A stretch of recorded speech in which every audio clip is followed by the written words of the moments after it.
मंच पर उपस्थित सभी संतों के चरणों को प्रणाम करता हूं, क्योंकि लगभग कई घंटों से आप लोग यहाँ पर उपस्थित हैं। मैं आप सबके भी चरणों को प्रणाम करता हूं, क्योंकि बिना आपके यहाँ जो महत्वपूर्ण जो निर्णय लेने के लिए जो हमारे महाराज जी, हमारे मार्गदर्शक देवकीनंदन ठाकुर जी ने जो यहाँ चौथा एक बहुत ही एक मुद्दा लेकर हमारे गुरुजी चल रहे कि सनातन धर्म बोर्ड बने, और यह मुद्दा आज पूरे भारत के हर कोने कोने में पहुंच चुका है। हर वो नौजवान यहाँ सोचने पर मजबूर हो गया है कि हाँ, जब वक्फ बोर्ड हो सकता है तो हिंदुओं की जमीनों की रक्षा के लिए, मठ मंदिरों की रक्षा के लिए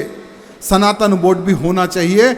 यहाँ जो आज जो चर्चा का जो विषय बना हुआ है ना, वो हमारे महाराज जी की देन है। मैं उनके चरणों को फिर से एक बार प्रणाम करता हूँ। साथ ही साथ समय का अभाव है, मैं आज इस मंच के माध्यम से आप सबको बस यही निवेदन करने के लिए आया हूँ। साथ ही साथ गुरुजी सोशल मीडिया के माध्यम से, लाइव के माध्यम से लाखों लोग आपके इस कार्यक्रम को लोग देख रहे हैं। उन तमाम लोगों को भी धन्यवाद प्रकट करता हूं जो सोशल मीडिया के माध्यम से आप लोग गुरुओं का मार्गदर्शन ले रहे हैं। मेरे मित्रों, हमारे इस भारत देश को जब आज़ादी मिली 1947 में, जो गद्दार हमारे भारत के पीठ पर खंजर भोंककर जो पाकिस्तान भागा, उनकी जमीन बचाने के लिए जिन्होंने वक्फ बोर्ड का निर्माण करके जो हमारे जमीनों को जो कब्जा किया है, जो लैंड जिहाद को जो काम किया है, मेरे मित्रों, जब 1947 में जब भारत देश आज़ाद हुआ, इनके पास सिर्फ 2 लाख एकड़ जमीन थी और आज 10 लाख एकड़ जमीन इनके पास है। कहां से आई है जमीन? यहां भी एक बहुत बड़ा चर्चा का विषय है। हमारे मठों की जमीनों पर इन्होंने कब्जा किया है, हमारे किसानों की जमीन पर इन्होंने कब्जा किया है, और उन्हीं के जमीनों की रक्षा के लिए एक कायर सरकार ने वोट बैंक को बचाने के लिए, वोट बैंक पाने के लिए वक्फ बोर्ड का निर्माण किया, और आज 2 लाख एकड़ जमीन से जाकर 10 लाख एकड़ जमीन बन गई है। मेरे मित्रों, केवल हमारे भारत के डिफेंस के पास 18 लाख एकड़ जमीन है, रेलवे के पास 12 लाख एकड़ जमीन है, और यानी पाकिस्तान, दूसरा पाकिस्तान बसा हुआ है हमारे भारत में, इनके पास 10 लाख एकड़ जमीन है। मेरे मित्रों, जैसे गुरुजी ने बताया है कि आज हमारे मठ मंदिरों की जमीन पर कब्जा हो रहा है। हमारा सनातन बोर्ड क्यों चाहिए? 4 हमारे गुरुजी ने मांगे लिखी है मेरे मित्रों, और बिल्कुल यहां मांगे बिल्कुल करेक्ट है और होना चाहिए।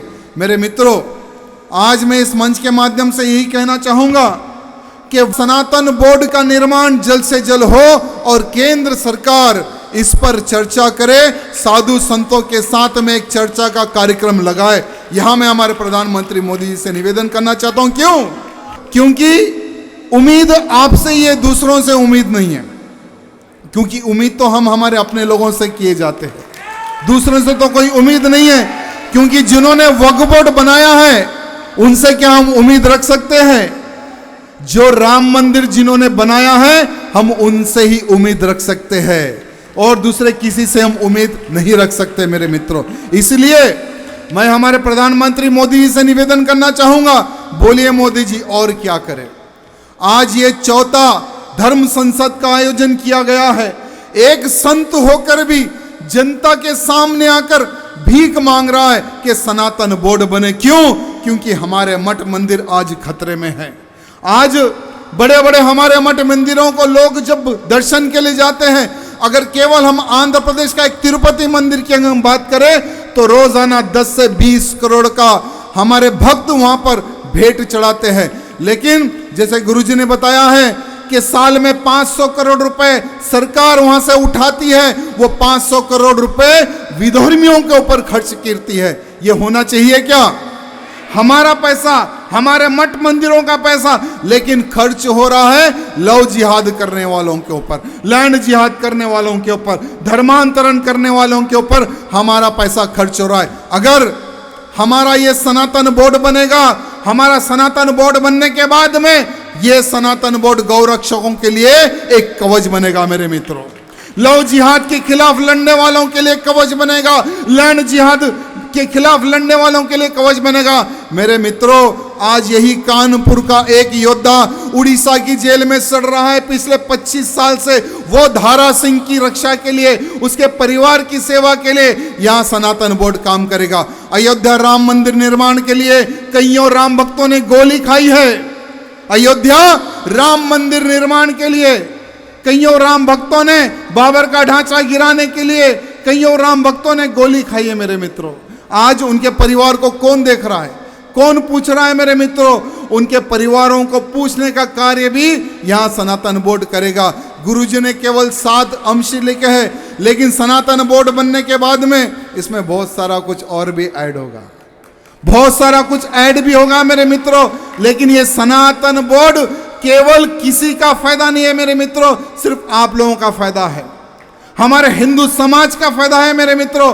इसलिए सनातन बोर्ड हमारा बहुत ही जरूरी है मित्रों। और हमारा जो पैसा है, हमारे मठ मंदिरों को जो पैसा जाता है, आज सरकारें हमारे मंदिरों के जमीनों को लीज पर दे रही है।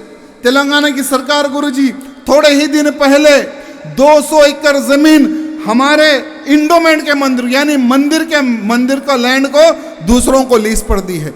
तो ऐसे लाखों एकड़ जमीन हर राज्य में हमारे मठ मंदिरों के हैं, लेकिन सरकार दूसरों को लीज पर दे रही है और पैसा कमा रही है। वो पैसा किसके लिए यूज आ रहा है? कोई यूज नहीं आ रहा है। आज हमारी किसी गौशाला का निर्माण करने के लिए हमें तकलीफ होती है, गौशाला चलाने में हमें तकलीफ होती है, गौ माताओं को चारा खिलाने के लिए हमें तकलीफ होती है। आज बहुत सारी ऐसी तकलीफों का सामना आज हमारा हिंदू समाज कर रहा है। अगर सनातन बोर्ड बन जाए तो ये सारी तकलीफों से छुटकारा मिल जाएगा मेरे मित्रों। आज धर्मांतरण रुकेगा, लव जिहाद रुकेगा, लैंड जिहाद रुकेगा। अगर सनातन बोर्ड बनेगा तो सब चीज ठीक हो जाएगी मेरे मित्रों। साथ ही साथ गुरुजी से मैं हाथ जोड़कर निवेदन करना चाहूंगा, गुरुजी 4 कार्यक्रम आपने लगाए हैं और अब तक कोई रिजल्ट नहीं है। अब क्या हमें रुद्र रूप दिखाना पड़ेगा क्या? मैं सरकार से पूछना चाहता हूं, क्या हमें अब क्या रुद्र रूप दिखाना पड़ेगा क्या? आखिर क्या रीजन है? जब सरकार एक बहुत अच्छा निर्णय ले सकती है कि इस वक्त बोर्ड को हम खत्म कर देंगे, बहुत अच्छा निर्णय है, लेकिन हमारे मठ मंदिरों के पैसे को बचाने के लिए, हमारे मठ मंदिरों की जमीनों को बचाने के लिए सनातन बोर्ड के ऊपर क्यों चर्चा नहीं हो रही है और क्यों संसद में उसकी चर्चा नहीं हो रही है, आज सोचने का विषय है। इसलिए संसद में कुछ ऐसे भी हमारे लोग जाने चाहिए, ऐसे भी हमारे संत जाना चाहिए जिनके डर से वहां पर हिंदुत्व के लिए चर्चा हो, सनातन बोर्ड के लिए चर्चा हो। आज हम एक राम मंदिर निर्माण के लिए कईयों ने प्राण दिए हैं, कईयों ने गोली खाई है, सिर्फ केवल हमारे एक राम मंदिर निर्माण के लिए। तो बोलिए काशी के लिए और कितने प्राण देने पड़ेंगे, मथुरा के लिए और कितने प्राण देने पड़ेंगे? मित्रों, अगर ये सनातन बोर्ड बनेगा ना, तो जैसे गुरुजी ने कहा है कि राम मंदिर तो एक झांकी था, काशी मथुरा अभी बाकी है, तो ऐसे बहुत सारे हमारे मंदिर अभी बाकी है मेरे मित्रों, जिन मंदिरों को तोड़कर इन मुगलों ने मस्जिदें बनाई हैं, दरगाह बनाई हैं। सब चीज हम लेके रहेंगे, एक एक चीज हम लेके रखेंगे, लेकिन वो तभी होगा मेरे मित्रों जब हमारा सनातन बोर्ड बनेगा। इसलिए आज इस मंच के माध्यम से मैं सबको हृदय से धन्यवाद प्रकट करता हूं, जो आप इस बोर्ड के समर्थन में इतना समय लेकर जो आपने आया है, इसके लिए मैं आप सबको हृदय से प्रणाम करता हूं और मंच पर उपस्थित सभी गुरुवरों के चरणों को प्रणाम करता हूं, जो आप हर बार गुरुजी को शक्ति के रूप में यहाँ पर पधारते हैं। और गुरुजी के चरणों को प्रणाम करता हूँ जो मुझे यहाँ पर बुलाकर एक छोटा सा अवसर देते और आशीर्वाद देते। बहुत बहुत धन्यवाद। जय सिया राम।